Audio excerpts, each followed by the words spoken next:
Spanish giant বার্সেলোনার Dutch midfielder Frenkie D young এর ভবিষ্যৎ ঘিরে অনিশ্চয়তা তৈরি হয়েছে। বার্সার অন্যতম সেরা এই তারকার এজেন্ট আলী দুরসুন নাকি সৌদি প্রো লিগে খেলার সম্ভাবনা নিয়ে আলোচনা শুরু করেছেন। স্প্যানিশ সংবাদ মাধ্যম এএস এর রিপোর্ট অনুযায়ী ডি ইয়ং এর এজেন্ট সৌদি ক্লাবগুলোর সাথে লিগের আর্থিক স্থিতিশীলতা এবং দীর্ঘমেয়াদী সম্ভাবনা নিয়ে প্রাথমিক আলোচনা করেছেন। 2034 ফিফা বিশ্বকাপের আয়োজক দেশের স্বীকৃতি পাওয়ার পর সৌদি প্রো লিগ আন্তর্জাতিক তারকাদের জন্য একটি লোভনীয় গন্তব্য হয়ে উঠেছে। তবুও ডি ইয়ং এর সৌদি আরবে যাওয়ার বিষয়ে আনুষ্ঠানিক কোনো আলোচনা এখনো হয়নি। ডি ইয়ং এর বর্তমান চুক্তি 2026 সাল পর্যন্ত হলেও ক্লাবটি আর্থিক চাপে থাকা অবস্থায় তার ভবিষ্যৎ নিয়ে প্রশ্ন উঠেছে।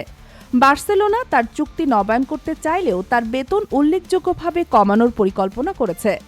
বর্তমানে ডি ইয়ং বছরে 9 মিলিয়ন ইউরো নেট উপার্জন করেন। এর সাথে 4.2 মিলিয়ন লয়্যালটি বোনাস এবং মৌসুমের 60% ম্যাচ খেললে অতিরিক্ত 2 মিলিয়ন পাওয়ার সুযোগ রয়েছে। এই আর্থিক চুক্তি বার্সার জন্য ক্রমেই অসম্ভব হয়ে পড়ছে। সৌদি প্রো লিগই একমাত্র প্রতিযোগিতা যা ডি ইয়ং এর বর্তমান বেতনের সাথে মিল রাখতে সক্ষম। সাম্প্রতিক সময়ে বেশ কয়েকজন তারকা খেলোয়াড়কে দলে টেনে লিগটি নিজেদের বৈশ্বিক উচ্চতায় নিয়ে যাওয়ার প্রচেষ্টা চালিয়ে যাচ্ছে, যা ডি ইয়ং এর জন্য একটি আকর্ষণীয় বিকল্প। বার্সেলোনার ক্রীড়া পরিচালক ডেকো এবং প্রেসিডেন্ট জোয়ান লাপোর্তার নেতৃত্বে ক্লাবটি কঠোর অবস্থান নেওয়ার পরিকল্পনা করছে। যদি ডি ইয়ং চুক্তি নবায়নে রাজি না হন, তবে কোচ হানসি ফ্লিকের পরবর্তী মৌসুমের পরিকল্পনা থেকে তাকে বাদ দেওয়া হতে পারে। এমনকি 2022 সালেও বার্সা ডি ইয়ংকে বিক্রি করার পরিকল্পনা করেছিল এবং তার বিকল্প হিসাবে কার্লোস সোলারের নামও ঠিক করেছিল।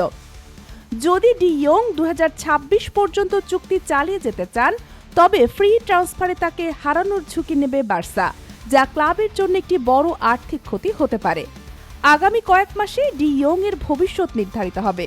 তিনি কি কম বেতনে বার্সেলোনার সাথে চুক্তি নবায়ন করবেন, নাকি সৌদি প্রো লিগে উচ্চ মূল্যের চুক্তি করবেন, অথবা চুক্তি শেষ হওয়া পর্যন্ত ক্লাবে থেকে যাবেন, তা এখনও নিশ্চিত নয়।